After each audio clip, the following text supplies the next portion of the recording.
जैसे जैसे बच्चों की एज बढ़ती है ना, तो ये सवाल जरूर बढ़ता है कि अब हम क्या करें। 11th पे आ चुका, 12th के बाद अगर मैं बीटेक में नहीं जाना चाहता हूँ, इंजीनियरिंग में नहीं जाना चाहता हूँ या मेडिकल में, तो मेरे पास क्या ऑप्शंस है, क्या बेहतर ऑप्शन है, या मैं कैसे एक वर्दी पहन सकता हूँ, डिफेंस की वर्दी पहन सकता हूँ या फिर पुलिस की वर्दी पहन सकता हूँ, या फिर मैं कैसे किसी मंत्रालय में जॉब कर सकता हूँ। तो 12th के बाद क्या क्या एग्जाम्स है, क्या स्ट्रैटेजी आपको बनाना चाहिए, ये सारी चीजें हम इसी वीडियो में डिस्कस करेंगे, ठीक है। और ये वीडियो जो है, ये आप अपने पापा, चाचा, इन या फिर मौसी, मामा, इन सबसे शेयर करना। ये इसलिए क्योंकि उनकी अंदर जो मैच्योरिटी है वो आपको हेल्प आउट करने वाली है, ठीक है। तो ये वीडियो सबके लिए इंपॉर्टेंट है, जो 10वीं में है उनके लिए भी, जो 11th 12th में उनके लिए भी, जो ग्रेजुएशन कर रहे हैं उनके लिए भी, और उनके पेरेंट्स के लिए भी। तो very warm welcome to everyone. मैं रोशन प्रताप सिंह आपका स्वागत करता हूं इस खूबसूरत से प्लेटफॉर्म पर जिसका नाम है उत्कर्ष। तो आफ्टर 12th क्या करें, कौन कौन सी ऐसी वैकेंसीज है जो 12वीं के बाद देखना होगा जिससे हमें सरकारी नौकरी मिल जाएगा, ठीक है। हाँ जी, ये टर्म बहुत इंपॉर्टेंट है, गवर्नमेंट जॉब या फिर गवर्नमेंट ठप्पा, ये बहुत इंपॉर्टेंट है आज के जमाने में, जहां पर आपको पता है कि रिसेंटली आरआरबी में 2 करोड़ लोग से ज्यादा लोगों ने फॉर्म भरा हुआ है। आपने देखा होगा कि कई बार मीडिया में आता है कि कितने लोग ट्रेन के छत के ऊपर चढ़ चढ़ कर देते हैं, जाने एग्जाम देने जाते हैं। तो ये सारी चीजों को, ये चीजें आपको फेस ना करना पड़े, तो किस समय आपको एग्जाम्स की तैयारी करनी है, कैसे एग्जाम्स को निकालना है, कौन कौन सी स्ट्रैटेजी होनी चाहिए और कौन कौन से पोस्ट आपके लिए रेलेवेंट है, ये आपको मैं इसी वीडियो में बताऊंगा, ठीक है। तो देखते हैं सबसे पहले कि आफ्टर 12वीं, अगर आपने 12वीं कर लिया है तो कौन कौन से एग्जाम्स है। तो एक एक करके बताऊंगा। वैसे तो बहुत सारे एग्जाम्स है, बहुत सारे सेंट्रल गवर्नमेंट के एग्जाम्स और स्टेट गवर्नमेंट के एग्जाम निकालता हूं, लेकिन मैं आपको कुछ चुनिंदे बेहतरीन एग्जाम्स के बारे में बता देता हूं। अब एग्जाम के लिए जो सबसे इंपॉर्टेंट स्ट्रैटेजी है ना, वो आपको ये फॉलो करना है, बस इस सिलेबस को फॉलो करना है। Maths, reasoning, English, GS. कब? तो जैसे ही आप 11th में आते हो, या फिर जैसे ही आप ग्रेजुएशन के फर्स्ट ईयर में हो, या 12th में हो, या ग्रेजुएशन के फर्स्ट सेकंड ईयर में, तुरंत इस सिलेबस को धीरे धीरे अडेप्ट करना शुरू कर दे, है ना। ये बहुत इंपॉर्टेंट है, जिसमें मैथ्स आता है, रीजनिंग आता है, इंग्लिश, और ये जीएस जीके। जीएस जीके मतलब general studies, general knowledge, current affairs, ये वाली बात, ठीक है। तो इसका डोज आप स्टार्टिंग से ही करते रहे, क्योंकि अगर आप मान लीजिए किसी भी विंग में जाते हो ना, तो ये चीजें आएंगी ही आएंगी, ठीक है। तो ये आप स्टार्टिंग से ही पढ़ने लग जाए। अगर आप ग्रेजुएशन फर्स्ट ईयर में है तो आप बहुत ही सटीक समय पर, अगर आप 11th 12th से भी करना चाहते हो तो भी आप कर सकते हो, ठीक है। तो पोस्ट की बात करते हैं। सबसे पहले जो पूरे सेंट्रल गवर्नमेंट सबसे बड़ा हवा या फिर नाम है, वो है एसएससी का, ठीक है। अगर यूपीएससी की के बाद अगर मैं बात करता हूं, तो एसएससी के बहुत अच्छे अच्छे पोस्ट होते हैं। जैसे एसएससी सीजीएल होता है, वो कंबाइंड ग्रेजुएट लेवल, वो ग्रेजुएशन के लिए, जो आज हम नहीं डिस्कस करने वाले, ठीक है, किसी और वीडियो में डिस्कस करेंगे। सीपीओ है, जो दिल्ली पुलिस दरोगा है ना, तो वो भी अलग हो गया। लेकिन एसएससी के अंदर जो सीएचएसएल आता है, ये एक बहुत अच्छा वैकेंसी है, जिससे आप किसी भी मंत्रालय में जा सकते हो, मंत्रालय का पोस्ट मिलता है, ठीक है। कौन कौन से मंत्रालय होते हैं, तो आप चाहे जब मिनिस्ट्री ऑफ फाइनेंस में जाओ, एजुकेशन में जाओ, गृह मंत्रालय में जाओ, मिनिस्ट्री ऑफ होम अफेयर्स या फिर मिनिस्ट्री ऑफ एक्सटर्नल अफेयर्स में जाओ, मिनिस्ट्री ऑफ पेट्रोलियम में जाओ, नार्कोटिक्स में जाओ, इन सारे मंत्रालय, जो भी आप मंत्रालय जिन्होंने, जो आपने सुना है टीवी पर या फिर जो आपने नहीं सुना है, ये सारे मंत्रालय में आप वैकेंसीज में जा सकते हो, ठीक है। ये आपका सीएचएसएल प्रोवाइड करवाता है। यहाँ पर एलडीसी या फिर डीओ का पोस्ट होता है, ठीक है। इसकी एज क्राइटेरिया क्या है, तो 18 से 27 साल आपका एज होना चाहिए, और आपको जस्ट पास होना है, ठीक है। सिर्फ 12th में पास होना है, कोई इंटरव्यू नहीं होगा, सिर्फ पेपर राइटिंग होता है, ठीक है ना। तो ये 18 से 27, और इसकी सैलरी जो लगभग है वो 40 से 50 हजार के रेंज में होती है, डिपेंड करता है। और सबसे पहली बात तो मैं बता दूं कि अभी अभी पे कमीशन लगने वाला है, तो इससे आपकी सैलरी एनहांस्ड हो जाएगी, मतलब 60 70 80 के लगभग में आपका आ जाएगा, डिपेंडिंग बहुत सारी क्राइटेरिया पर भी सैलरी डिपेंड करता है। तो सबसे फर्स्ट चॉइस की बात करूं मैं, तो एसएससी सीएचएसएल, ठीक है, Combined Higher Secondary Level Examination, जो कि भारत सरकार के अंतर्गत होता है। ये स्टेट का एग्जाम नहीं है, ये आपका पूरे गवर्नमेंट जॉब जो है, ये पूरा सेंट्रल लेवल पर है। इसके बाद अगर मैं बात करूं प्यारे बच्चों, तो एसएससी स्टेनोग्राफर आता है, ठीक है। इसमें ना कंपटीशन कम है as compare to SSC CHSL. इसमें हाई कंपटीशन है, लगभग 20 से 25 लाख 30 लाख फॉर्म भरा जाता है इसमें। जब आप स्टेनोग्राफर की बात करते हैं, तो स्टेनोग्राफर में मतलब क्या होता है, तो स्टेनोग्राफर का मतलब आपने देखा होगा कि लिपि का एक प्रयोग किया जाता है, ठीक है। जब भी आप किसी संसद एंड ऑल में अगर कोई कुछ बोल रहा होता है, तो लिपि का प्रयोग किया जाता है। टाइप करने में टाइम लगेगा, तो लिपि का प्रयोग किया जाता है, ठीक है। तो उसके लिए आपको स्टेनो सीखना पड़ता है, ठीक है, इस बात को ध्यान रखो। और स्टेनो सीखने में कम से कम आपको 1 साल लगता है, तो आपको स्टेनो की वो नॉलेज होनी चाहिए, ठीक है। और यहाँ की बात करें तो यहाँ कंपटीशन कम जरूर है, लेकिन इसकी वैकेंसीज उतनी ज्यादा नहीं निकलती, ठीक है। तो दोनों चीजें मैं आपको बताकर चल रहा हूँ, प्रॉस भी और कॉन्स भी, ठीक है। तो कई लोग ना स्टेनोग्राफर की पोस्ट को नहीं भरते हैं उसमें, क्यों? क्योंकि उनको स्टेनो नहीं आता है, ठीक है, या फिर उसकी वैकेंसीज बहुत ज्यादा नहीं आती है। और अगर मैं बात करूं कि अगर मैं मैथ्स, रीजनिंग, इंग्लिश, जीएस तैयार करता हूं तो मेरे पास एम्पल ऑफ वैकेंसीज हो गए। लेकिन कई लोग इसी में भी बहुत चालाकी से काम करते हैं, बहुत चालाकी से सोचते हैं वो कि यार कोई बात नहीं, मैं तो स्टेनो ही तो एक्स्ट्रा सीखना है ना, तो एक बेनिफिट हो जाता है, ठीक है। तो आप देखो कि आपका ये इंडिविजुअल चॉइस है, ठीक है। कई लोग क्या करते हैं कि सिर्फ स्टेनो सीख लेते हैं, ठीक है। 1 साल का स्टेनो होता है, वो 1 साल लगभग स्टेनो सीख लेते हैं। जैसे आप कंप्यूटर टाइपिंग सीखते हो वैसे 6 महीने से 1 साल का कोर्स होता है, स्टेनो सीख लेते हो, तो उनके पास एक और तर्कस में तीर आ जाता है जिसे वो चला सकते हैं, ठीक है। इसकी सैलरी की बात करूं तो 40,000 का जॉब है। इसका पोस्टिंग कहाँ होता है? तो ये भी मंत्रालय में पोस्ट होते हैं प्यारे बच्चों, है ना। 6 लाख लोगों ने अभी फॉर्म भरा था, तो 2,000 करीब पोस्ट आया था, तो अच्छी खासी इसमें कंपटीशन कम है इसमें, ठीक है। तो एक बच्चा इसको भी अपना एक गेटवे बना सकता है। इसके बाद बात करते हैं तो जूनियर स्टैटिस्टिकल ऑफिसर, जिसको जेएसओ के पोस्ट भी कहते हैं, ये भी मंत्रालय का पोस्ट है, ठीक है। कई बच्चों को इस पोस्ट के बारे में पता नहीं है, तो ये जीएसओ का पोस्ट है मंत्रालय का। एज इसकी 18 से 27। अच्छा, जितनी भी मैं एज बता रहा हूं ना, इन सारे एज में रिलैक्सेशन है। मतलब अगर आप S C S T category से बिलोंग करते हैं या ओबीसी, तो आपको रिलैक्सेशन मिलेगा। मतलब 2 साल, 3 साल, 5 साल, डिपेंड करता है कि कौन सा एग्जाम दे रहे हो, उसके नोटिफिकेशन पे डिपेंड करता है, ठीक है। तो 18 से 27 जो भी मैं एज बता रहा हूँ, ये जनरल कैंडिडेट के बारे में, यूआर कैटेगरी वाले कैंडिडेट के बारे में बता रहा हूँ, ठीक है। तो 18 से 27 साल है। सैलरी लगभग 42,000 से 50,000 की सैलरी आएगी। और आपको पता है कि 54% का ये डियरेंस अलाउंसेस है, ये बढ़ जाएगा, तो मतलब ये सैलरी लगभग 70-80 के अराउंड हो जाएगी, ठीक है, जैसे ही आपका कमीशन आएगा, ठीक है। तो ये इसमें आपका सीबीआई मिलता है, सेंट्रल ब्यूरो ऑफ, देखो पिछले वाले में भी मिलता है, सीबीआई मिलता है ना। सीबीआई जितने भी वैकेंसीज हो रहे हैं ना मंत्रालय के, उसमें कोई भी मंत्रालय आपको मिल सकता है, डिपेंड करता है कि आप किस मंत्रालय में जा रहे हो आप, ठीक है। तो आप सीबीआई हो गया, मिनिस्ट्री ऑफ डिफेंस हो गया, मिनिस्ट्री ऑफ एक्सटर्नल अफेयर्स हो गया, नार्कोटिक्स हो गया, कस्टम एक्साइज हो गया, तो यह इससे जेएसओ के पोस्ट से आप इन मिनिस्ट्रीज में भी जा सकते हो, ठीक है। आगे बढ़ते हैं हम।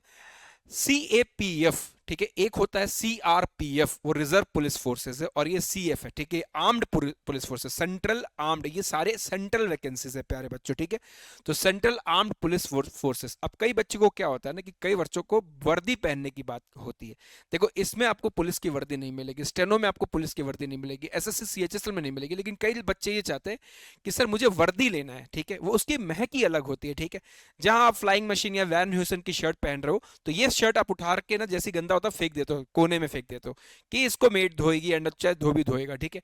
लेकिन जब वर्दी की बात होती है ना, तो वर्दी को आप चाहे वो कितना भी मैला हो, कितना भी गंदा हो, कितने भी पसीना है उसमें, तो उसको आप सहज के टांगते हो या फिर उसे अच्छे से संभाल कर रखते हो। ये एक वर्दी की औकात हो जाती है। तो अगर आपको वर्दी वाला पोस्ट चाहिए, ठीक है, जैसे आपका सीएपीएफ हो गया, आर्म्ड फोर्सेस में हो गया, या फिर आप जितने भी आपके जो आर्म्ड, जैसे एयरफोर्स वाली वर्दी हो गई, नेवी वाली वर्दी हो गई, तो वर्दी वाले पोस्ट में आपका आता है आपका हेड कांस्टेबल वाला सीएपीएफ में। ये पुलिस फोर्स में जाने वाला है। इसमें भी आपका 12th पास है, लेकिन इसकी जो एज की क्राइटेरिया है 18 से 27 ना होकर 18 से 25 है। प्लस रिलैक्सेशन उन बच्चों के लिए है जो बच्चे किसकी तैयारी जो बच्चे क्या है, जो एससी एसटी हैं, या फिर जो बच्चे कोई कैटेगरी से बिलोंग करते हो, ओबीसी एंड ऑल से, ठीक है। सैलरी लगभग 50,000 आता है। देखो सैलरी लगभग 50,000 है, इससे ज्यादा भी है, इससे कम भी है ना, डिपेंड करता है कि आप किस जोन में आपकी पोस्टिंग हो रही है। मान लो अगर किसी की पोस्टिंग जम्मू कश्मीर हुई है, किसी की आगरा में हुई है, किसी की उत्तर प्रदेश के आगरा में हुई है, किसी की मान लो बंगाल में हुई, किसी की साउथ में हो, तो डिपेंड करेगा कि कैसे स्टेट पर कौन से अर्बन कंडीशंस में आपको भेजा जा रहा है, ठीक है। तो ये आपका सीएपीएफ निकल कर आ गया। इसके बाद बता दूं कि इसका भी एक बहुत अच्छा क्रेज है, एसएससी जीडी का, ठीक है। इसमें भी आपको पुलिस की वर्दी मिलेगी, प्रॉपर आपका पुलिस का यूनिफॉर्म मिल रहा होगा, ठीक है। इसमें भी आपको देखो स्टार नहीं मिलेगा आपको, ठीक है। स्टार के लिए आपको फिर क्या करना पड़ेगा, स्टार के लिए आपको ग्रेजुएशन लेवल वाले एग्जाम्स को देना पड़ेगा। और सबसे इंपॉर्टेंट बात बता दूं कि जब एक बच्चा इन सारे एग्जाम्स की तैयारी करता है ना कहीं उसकी तैयारी अपने आप ऑटोमेटिकली किसकी हो जाती है, तो ग्रेजुएट वालों की, ठीक है। तो जब वो ग्रेजुएशन कर लेगा ना, तो उसको उसकी भी तैयारी हो जाएगी। कोई अलग तैयारी नहीं है, बस थोड़ी प्रैक्टिस ज्यादा करना और थोड़ी मैच्योरिटी अपने आप अंदर आ जाती है, ठीक है। अब एसएससी जीडी की जो एज है, ये 18 से 23 से ये कम है ना, इस बात को ध्यान रखना। बच्चे अपनी एज की क्राइटेरिया को अच्छे से देख लीजिएगा, 18 से 23 है। 10th पास से ये हो जाता है, ठीक है। तो बट जो 12th के बच्चे होते हैं, जो 12th पास कर चुके हैं, वो भी इसी क्राइटेरिया, उसी एज में मिलते हैं, वो भी 18 से 23 के बीच में ही होते हैं। तो वो भरते हैं इस फॉर्म को, ठीक है। तो मतलब जो 12वीं करके आते हैं, और जो ग्रेजुएट वाले बच्चे हो ना, उनका एज लगभग निकल जाता है, तो वो नहीं भर पाते, या फिर भरते हैं तो फिर सेकंड अटेम्प्ट नहीं दे पाते, थर्ड अटेम्प्ट नहीं दे पाते। लेकिन जो 12वीं करके आता है ना, तो वो भर देता है। तो एसएससी जीडी का भी काफी बच्चों में क्रेज देखा गया, जैसे सीएचएसएल का क्रेज होता है, एमटीएस का क्रेज होता है, रेलवे का क्रेज होता है, वैसे ही एसएससी जीडी का भी काफी क्रेज देखा गया बच्चों के अंदर। इसकी सैलरी जो होगी वो लगभग 21,000 से लेकर 70,000 मैंने बताया है, मतलब इसके बीच के रेंज में आ जाएगा, मतलब 50,000 से लेकर 40,000, 60,000, डिपेंड करता है किस वेदर कंडीशन में, किस कंडीशन में आपकी पोस्टिंग हुई है। तो ये कौन सा हो गया, तो ये आपका एसएससी जीडी आ गया, जो कि बेहतरीन पोस्ट है। एसएससी जीडी की बात करूं मैं इंडियन रेलवे में, देखो ध्यान से, अभी ना रेलवे की आपको पता है कि 2 करोड़ प्लस फॉर्म भरी गई है आरआरबी की, ठीक है। आरआरबी दो तरीके के कंडक्ट करवाता है एग्जाम, एक तो करवाता है अंडर ग्रेजुएट, ठीक है, और एक करवाता है ग्रेजुएट्स, ग्रेजुएट लेवल के लिए, ठीक है। ग्रेजुएट लेवल का जब एग्जाम होगा तो उसकी सैलरी एंड ऑल भी, एज क्राइटेरिया भी डिफरेंट होती है। अभी हम बात कर रहे हैं 12वीं बेसिस पर, ठीक है। तो 12th पास होना जरूरी है, एज इसकी 18 से 33 है, लेकिन कुछ पोस्ट के लिए 33 है, सारे पोस्ट के लिए 33 नहीं है, ठीक है। तो एज का सैलरी इसके लगभग 35 से 40,000 के बीच में सैलरी आती है, लेकिन जॉब काफी प्यारा है, ठीक है। आरआरबी का जो जॉब है वो काफी अच्छा है, मतलब बहुत ज्यादा हेक्टिक नहीं है, बहुत ज्यादा ट्रबलसम नहीं है। तो ये बच्चे बहुत ज्यादा टूट पड़ते हैं इंडियन रेलवे के एग्जाम पर। अब प्यारे बच्चों, मैं आपको बता दूं, जितने भी एग्जाम्स की बात कर रहा हूं, तो अगर मान लो चिंटू नाम का कोई लड़का है, या फिर आप जोसेफ नाम का कोई लड़का है, या फिर अंजलि नाम की कोई लड़की है, तो ये सारे लड़के लड़कियां ये सारे फॉर्म भरते हैं।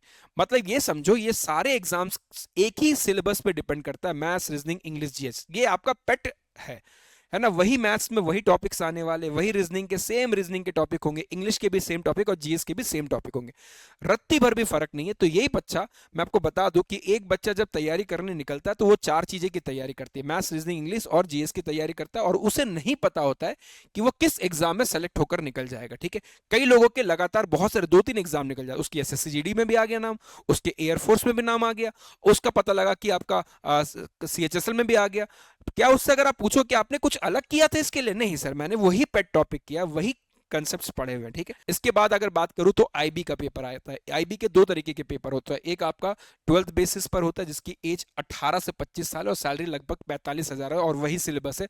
और दूसरा ग्रेजुएशन लेवल पर आता है, जिसको हम ACIO बोलते हैं, ठीक है। तो इसका हम अभी डिस्कस नहीं कर रहे, ठीक है। तो ये आ गया, सिलेबस सबका कॉमन है प्यारे बच्चों, सिलेबस सबका, जो भी चीज आप पढ़ोगे तो सबके लिए सिलेबस कॉमन होगा, ठीक है। तो ये जो तैयारी है, अब देखो ध्यान से, उत्कर्ष परिवार आपके लिए लेकर आया होली हंगामा ऑफर, है ना। होली हंगामा ऑफर, और जिसका ये आज अंतिम दिन है, ये अंतिम दिन इस ऑफर का है। ये ऑफर 9 तारीख से शुरू हुआ था और 22 मार्च तक। अब मैं आपको ये ऑफर क्यों बता रहा हूं, क्योंकि देखो ध्यान से, आप अगर एज अ कैंडिडेट बात करें तो आप चाहोगे कि आप एक कंसाइज तैयारी करें, एकदम डेडिकेटेड बैच आपको मिल जाए, ठीक है। डेडिकेटेड क्यों, क्योंकि देखो ध्यान से, तैयारी अगर आपने अच्छे तरीके से नहीं किया तो फिर उस भीड़ में रह जाओगे और आपकी एज क्राइटेरिया निकल जाएगी, है ना। तो आपका एज भी वेस्ट नहीं होना चाहिए, और आपको समझ में आना चाहिए कि क्या सिलेबस आपको पढ़ना है, बहुत ही संक्षिप्त संक्षिप्त टाइम में, बहुत सारी चीजें नहीं पढ़नी है आपको, ठीक है। तो इस ऑफर को के लिए आपके पास 2 तरीके के ऑफर है, एक तो आपका 90% तक का डिस्काउंट, अप टू 90% तक का डिस्काउंट तो है ही, साथ ही साथ इस बार इस होली हंगामा ऑफर में उत्कर्ष परिवार आपके लिए लेकर आया है 100% तक का कैश बेनिफिट। इसका मतलब यह है कि कोई ना कोई परसेंट आपको 100% तक के रिवर्ट हो जाएंगे आपके अकाउंट में। मान लो अगर कोर्स अगर कोई 1000 रुपए का है और आपको उसमें 70% तक का डिस्काउंट मिला, 70% का डिस्काउंट मिला, तो 1000 का 70% हो गया 700 रुपए, वो आपके खाते में आ जाएंगे विद इन 4 से 5 वर्किंग डेज के अंदर। ये एक बहुत इंपॉर्टेंट चीज है, जिससे बच्चों को क्या होगा ना, तो उससे वो मॉक सीरीज खरीद सकते हैं, या फिर वो अपने इंस्ट्रूमेंट खरीद सकते हैं, किताबें खरीद सकते हैं, ये सब चीजें खरीद सकते हैं, ठीक है। तो ये 80% डिस्काउंट भी हो सकता है, 20% भी, 50% भी, कोई ना कोई डिस्काउंट जरूर मिलेगा, ठीक है। और अगर आप पुराने बच्चे हो अगर उत्कर्ष के, तो आपको मिलता है अपने कोर्सेज पर 10% तक का एक्स्ट्रा डिस्काउंट। अगर आप अपने कोर्स को एक्सटेंड करवाना चाहते हो, या फिर आप चाहते हो कि मैं कोई एक नया कोर्सेज परचेस कर लूँ, ठीक है। तो ये कुछ इंपॉर्टेंट वैकेंसीज थी जो कि आपको ध्यान रखनी है, जो बहुत इंपॉर्टेंट है, ठीक है। इसके अलावा स्टेट की भी बहुत सारी वैकेंसीज होती है, इंडियन ऑयल की भी वैकेंसीज होती है, दिल्ली मेट्रो की भी वैकेंसीज होती है, बहुत सारी वैकेंसीज होती है 12वीं बेसिस पर। लेकिन मैंने आपको जो सबसे पहले बताया था, ये 4 चीज आपको पढ़ना है। क्या? Maths, reasoning, English, GS. आंख बंद करके इनकी तैयारी करो, ना कि किसी एग्जाम की, ठीक है। आप इनकी जब तैयारी करोगे ना, और जब वैकेंसीज आएगा तो आपको अपने आप उत्कर्ष परिवार नोटिफिकेशन सेंड कर देगा, ठीक है। उसके लिए आपको टेलीग्राम चैनल, यूट्यूब चैनल उत्कर्ष के सबको सब्सक्राइब करना होगा। तो टाइम टू टाइम आपको उत्कर्ष ये सारी चीजें, सुविधाएं मेंशन करता है, ठीक है। और ये लास्ट डे है इस बेहतरीन ऑफर को, रेलेवेंट को लेने के लिए, ठीक है। तो इस ये ऑफर ले और रेलेवेंट तैयारी करें उत्कर्ष के साथ। आई होप आपको ये सारी चीजें समझ में आई होगी। अगर आपको किसी भी प्रकार की कोई भी डाउट हो या फिर किसी भी चीज पर आपको वीडियो चाहिए होगी तो आप कमेंट बॉक्स में जरूर लिखें और अपने दोस्तों के साथ शेयर करें। जय हिंद, जय भारत।